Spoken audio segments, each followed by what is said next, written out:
Em 5 de dezembro de 1945, apenas alguns meses após o fim da Segunda Guerra Mundial, 5 aviões da Marinha dos Estados Unidos decolaram de uma base aérea na Flórida para um simples voo de treinamento. Eram bombardeiros torpedeiros do tipo TBM Avenger, robustos, confiáveis, usados em combate contra submarinos e navios japoneses no Pacífico. A missão era rotineira: voar para leste, depois para norte e retornar à base. Mas nada naquele dia terminaria como o planejado. Às 14h10, o chamado Voo 19 partiu da Base Aérea Naval de Fort Lauderdale. A formação era composta por 5 aeronaves, cada uma com piloto e tripulantes experientes. O comandante era o tenente Charles C. Taylor, um veterano de guerra com mais de 2.500 horas de voo. O céu estava parcialmente nublado, o mar tranquilo, e os aviões estavam abastecidos. Era para ser mais uma missão simples de navegação aérea, mas o que se seguiu entraria para a história como um dos maiores mistérios do século XX. Cerca de 90 minutos após a decolagem, o controle da base começou a receber transmissões estranhas. Os pilotos pareciam confusos quanto à localização. Taylor dizia que as bússolas não estavam funcionando corretamente, que o mar parecia diferente, que não conseguiam identificar marcos geográficos. Os operadores tentaram acalmá-los, pediram coordenadas, sugeriram rumos, mas os sinais ficaram cada vez mais esparsos, nervosos, cortados por ruídos. Em certo ponto, Taylor afirmou: "Tudo está estranho. Mesmo o oceano não parece o certo." Às 18h20, a última transmissão do voo 19 foi recebida. "Parece que estamos entrando em águas brancas. Estamos completamente perdidos." Depois disso, silêncio absoluto. Nenhum dos 5 aviões retornou.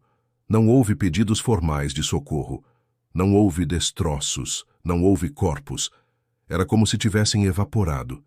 Diante da situação, a Marinha reagiu com rapidez. Uma enorme operação de busca e resgate foi montada ainda naquela noite. Mais de 300 barcos, 66 aeronaves e milhares de pessoas vasculharam a área. E então, um novo golpe.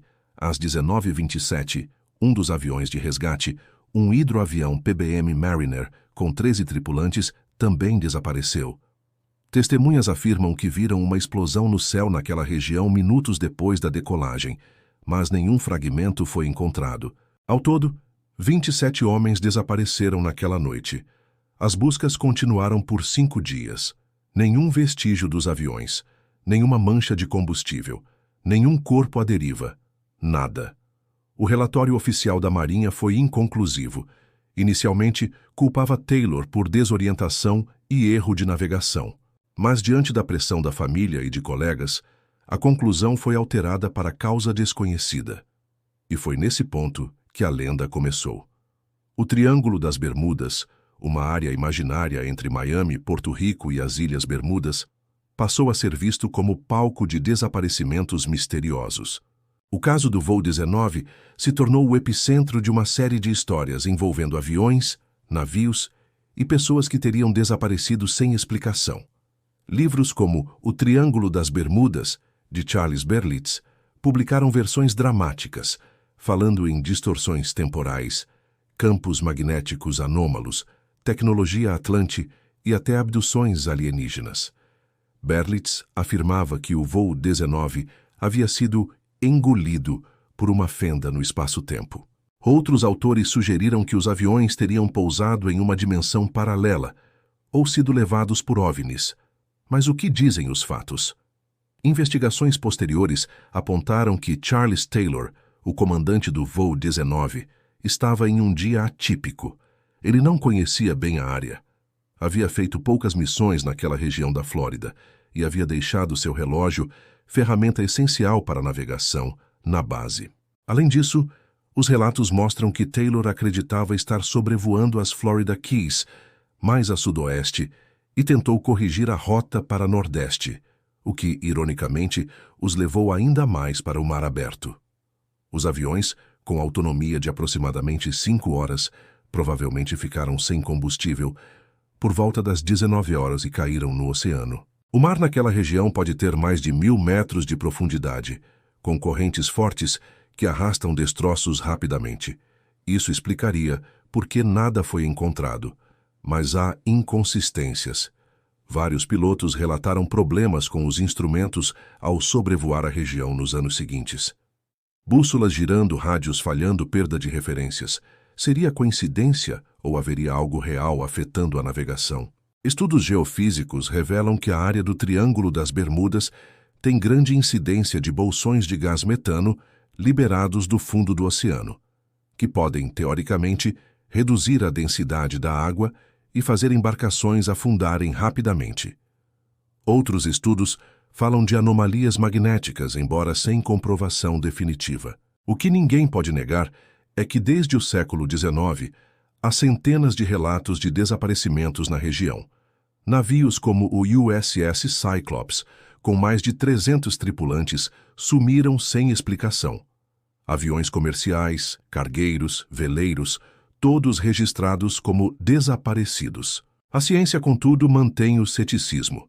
Estatisticamente, a área do Triângulo das Bermudas não apresenta mais acidentes que outras regiões do mundo com tráfego intenso. Mas o fascínio continua. Em 2015, uma carta anônima enviada ao FBI afirmava que 2 dos aviadores do voo 19 haviam sobrevivido e viviam com identidades falsas na América do Sul. A carta nunca foi confirmada. Em 2020, pesquisadores usaram sonares de última geração para mapear parte da região onde o voo 19 teria desaparecido, mas não encontraram nenhum indício. Ainda assim, o mistério persiste. Afinal, como é possível que 5 aviões e uma aeronave de resgate simplesmente sumam em um mesmo dia, sem um único vestígio? Para muitos, o caso do voo 19 vai além de uma falha humana. É um símbolo, um lembrete de que, por mais que a tecnologia avance, o mar ainda guarda segredos insondáveis, um lugar onde tempo, espaço e lógica podem falhar, e onde talvez algumas histórias jamais serão completamente explicadas. O Triângulo das Bermudas pode ser um mito, mas o desaparecimento do voo 19 é real. E até hoje, as famílias daqueles 27 homens nunca receberam respostas definitivas. O que aconteceu naquela tarde de dezembro de 1945 continua ecoando como uma pergunta não resolvida no céu da história americana. Um silêncio que nem o tempo, nem a ciência conseguiu preencher.